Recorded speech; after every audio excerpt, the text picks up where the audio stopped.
Hello good day friends. आज अपने class 12 के बोर्ड का राजस्थान बोर्ड के इंग्लिश सब्जेक्ट का पेपर को जानेंगे। तो इंग्लिश पेपर में आपके सेक्शन ए के अंदर पहले पैसेज आता है जो आपके 9 नंबर का है। ये आपको पास कराने के लिए करना अति आवश्यक है। तो इसमें जानते हैं अपने पहले प्रश्न के बारे में। पहला प्रश्न कह रहा है why don't we way much attention to the nature. इसके लिए आपको पूरा पैसेज ध्यान से पढ़ना पड़ेगा और ये वर्ड आपको मिलाना पड़ेगा।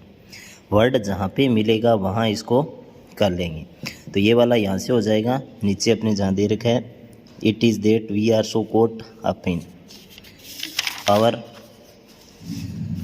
से लेकर के own desires argue pleasure and pain that we never look around तक इसको कर लेंगे। तो ये आपका पहला होगा। पहले अपने इस प्रकार से पेंसिल से अपने पेंसिल लेकर के पेंसिल से इसमें लगा लेंगे पेपर में। ये मेरा पहले का उत्तर है। इसी प्रकार दूसरा है व्हाट इज़ नेचर। इसमें मिला लेंगे अपने, तो ये आ जाएगा नेचर। तो इसको अपने अंकित कर लेंगे 2 नंबर। इसी प्रकार थर्ड पर्सन कह रहा है how is nature part of our life. तो पैसेज के अंदर इसको देखेंगे nature is part of our life. यहाँ से लेकर के इसको जहाँ ये सेंटेंस ख़त्म हो रहा है वहाँ तक कर लेंगे। इसी प्रकार इसको लगा लेंगे अपने 3rd नंबर। इसी प्रकार अपना फोर्थ पर्सन अपने को कह रहा है what will happen if we hurt nature. तो इसके अंदर भी अपने देख लेंगे कि यदि अपने हर्ट करेंगे नेचर को तो इसमें क्या होगा। इसको ध्यान से देखेंगे तो if you hurt nature you are hunting yourself. ये वाला टिक कर लेंगे तो ये अपना हो जाएगा 4 नंबर। इसी प्रकार अपने 5 नंबर प्रश्न देखेंगे। 5 नंबर प्रश्न में कह रहा है nature is the tiger how. तो ये अपने दूसरा जो प्रश्न किया है वो सेम ही आ गया है। तो ये सेम ही आपका 5वां का हो जाएगा। इसमें थोड़ा लिख देंगे तो एनर्जी तक कर लेंगे। इसी प्रकार अपने 6ठा प्रश्न है वो देखेंगे how should we watch the moon. तो इसको पैसेज में ध्यान से देखेंगे वॉच। तो ये रहा वॉच, वर्डिंग से वर्डिंग मिला लेंगे और ये टाइम तक आपका 6ठा हो जाएगा। तो ये 6 प्रश्न आपको करने ज़रूरी है, जिनमें 6 में से कम आपको 5 नंबर लेने अति आवश्यक है। इसके बाद आप क्या आते हैं पैसेज के अंदर से आपको कुछ वर्ड फाइंड आउट करने हैं। जैसे पहला है make an attempt to do something. एक ऐसा प्रयास करना है जो कुछ करने के लिए हो।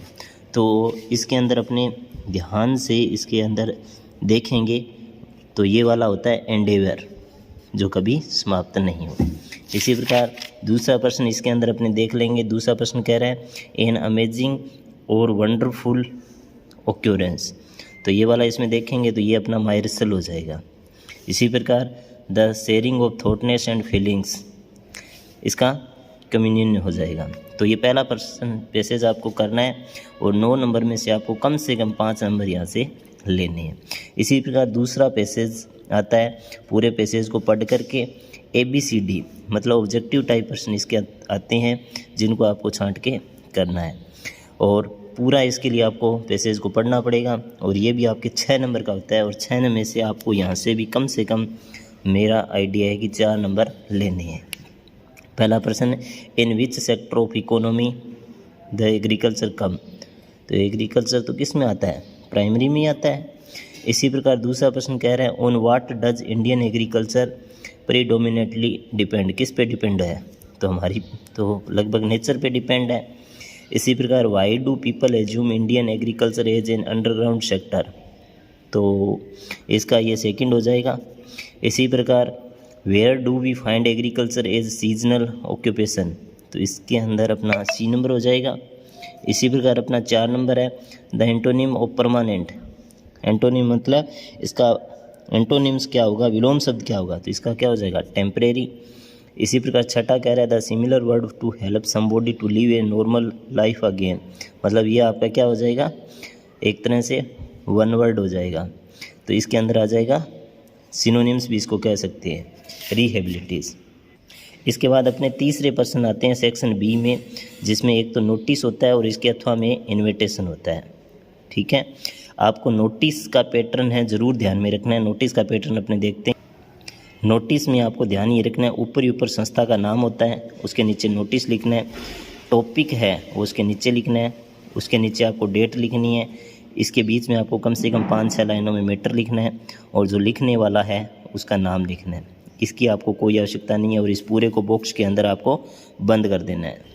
इसके बाद चौथा प्रश्न, आपको एक रिपोर्ट लिखनी है या इसके अथवा में उस पैसेज की हिंदी बनानी है। तो दोनों ही आपके इजी मैटर रहता है। इसको आपको इस प्रकार से करना है। रिपोर्ट में आपको ऊपर ही ऊपर टॉपिक का नाम दे देना है, कौन लिख रहा है, एक तरह से जैसे न्यूज़पेपर में आती है। उसमें कम से कम 10-12 लाइनों में आपकी रिपोर्ट लिखनी है। या आपको यदि रिपोर्ट नहीं बनानी आती है तो आप जो भी वर्डिंग दे रखी है उसकी हिंदी बना सकते हैं। इसी प्रकार अगले प्रश्न की तरफ चलते हैं। पाँचवें प्रश्न में आपके एक लेटर पूछता है। लेटर में अपने को इस प्रकार करना है। लेटर में ऊपर ही ऊपर एग्जामिनेशन हॉल, उसके बाद डेट, जिसको लिख रहे हैं उसकी पोस्ट का नाम, स्थान, इसके बाद सब्जेक्ट लिखना है सर से शुरू करके, बीच में 2 पैरे के बीच में आपका लेटर लिखना है, नीचे थैंकिंग यू योर्स ट्रूली लिख करके XYZ। ये पूरा का पूरा ध्यान रहे पेज के आपको इस साइड में ही रखना है।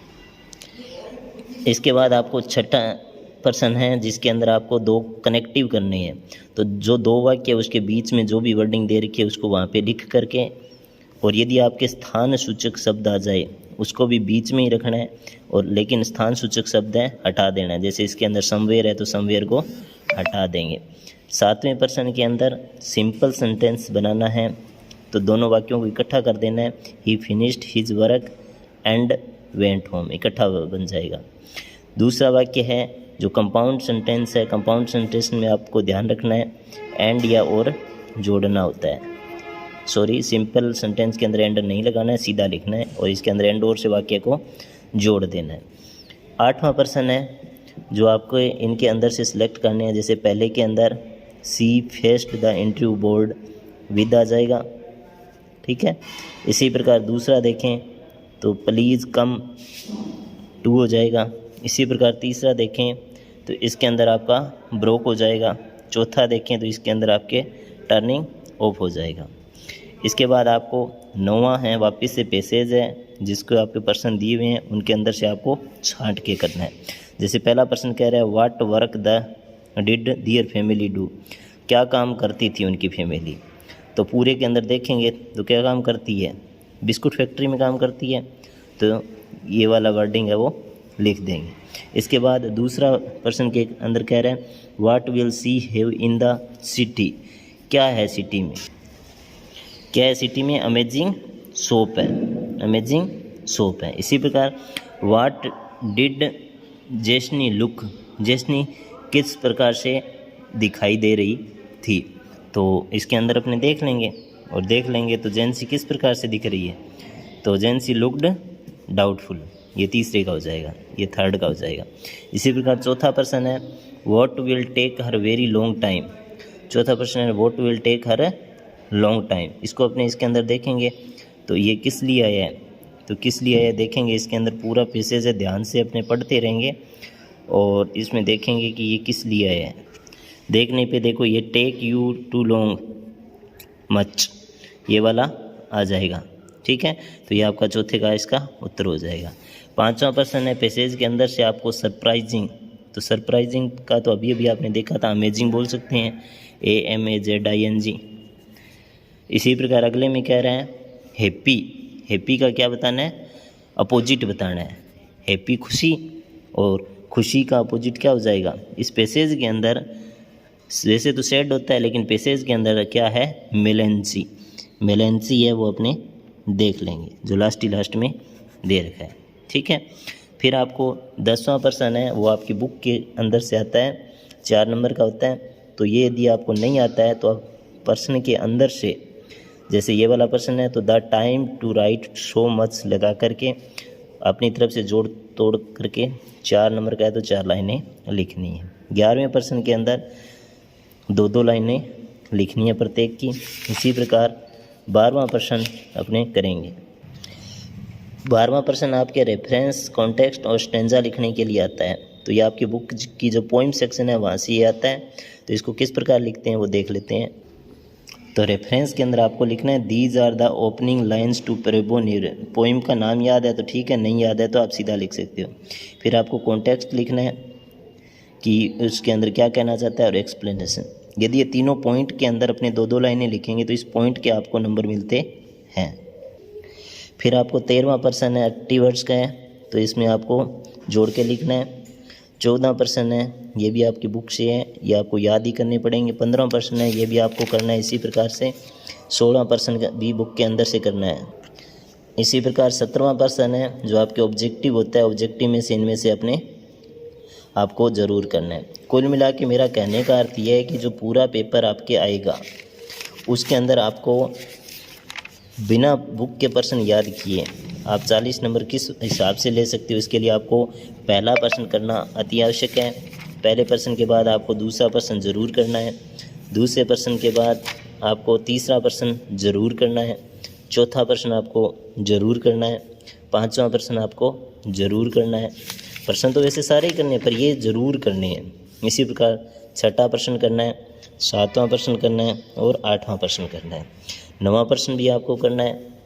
बाकी आपको बुक के प्रश्न नहीं है तो इनको जोड़ तोड़ करना है और एक आपके जो लास्ट 17वां प्रश्न आता है ये आपको करना है।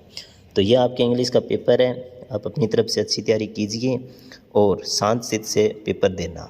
आपके प्रवेश पत्र आ चुके हैं, वो अपने संबंधित स्कूल से प्राप्त करें। आपको पेपर के लिए बहुत बहुत शुभकामनाएं।